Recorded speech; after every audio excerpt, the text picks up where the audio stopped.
Uphile qale kanjani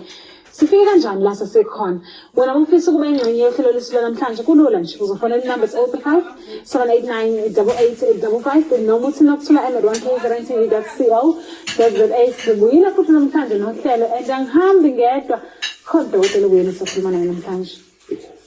kunjalo ngibona angihambi ngedwa namhlanje ngihamba naye udokotela nomhlanga namhlanje uyena sokuthi sikhuluma naye kabanzi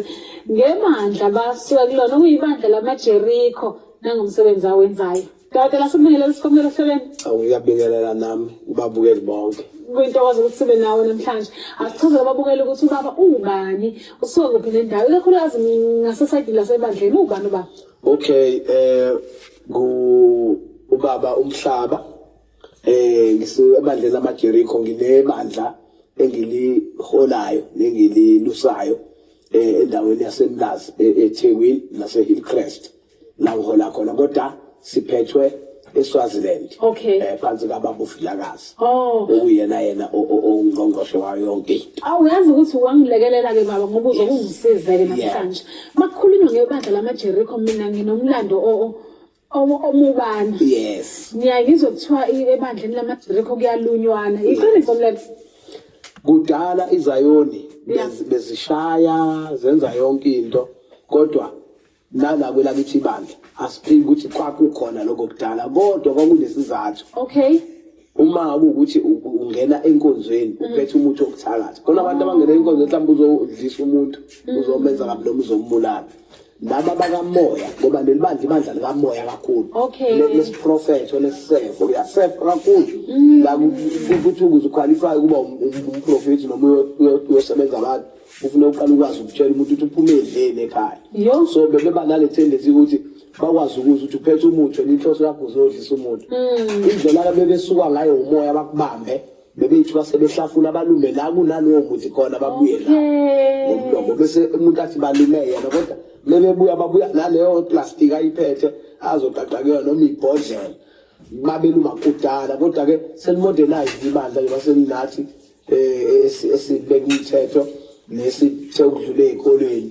bafunda sabeka umthetho kahle so selama graduate nje isikhathi esiningi seqondile nomoya sekuyafundiswa ngomoya ukuthi awukho enkomeni phela umuntu noma ngabe uyezwa ukuthi uzinto ekabi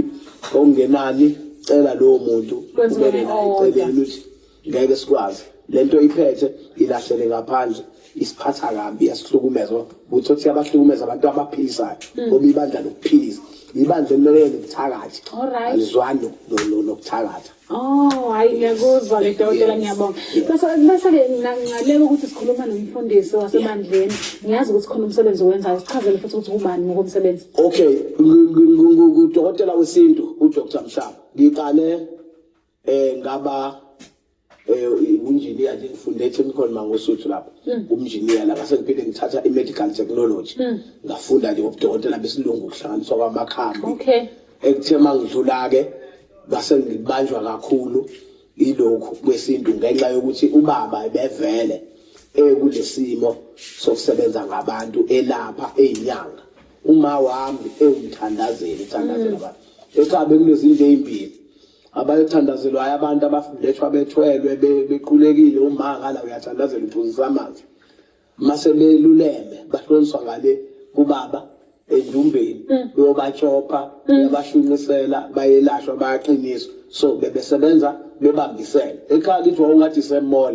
sikhula wawuthola kunolayini ama-QI yale yakhe abazali bethu besibagcina ekuseni sesibabone ngo-12 ebusuku 7:30 abantu abagulayo sikhule nje sihlala nabantu abagulayo kusho ukuthi lento umsebenzi wasekhaya okuthe nami noma sengithi-ke ngizama ngoba ngaso ngazama ukuphapha ngagcina ngangena kakhulu ensindisweni ngasindiswa kakhulu hhayi kwavele kwaphikisana nokuthi mase ngithuka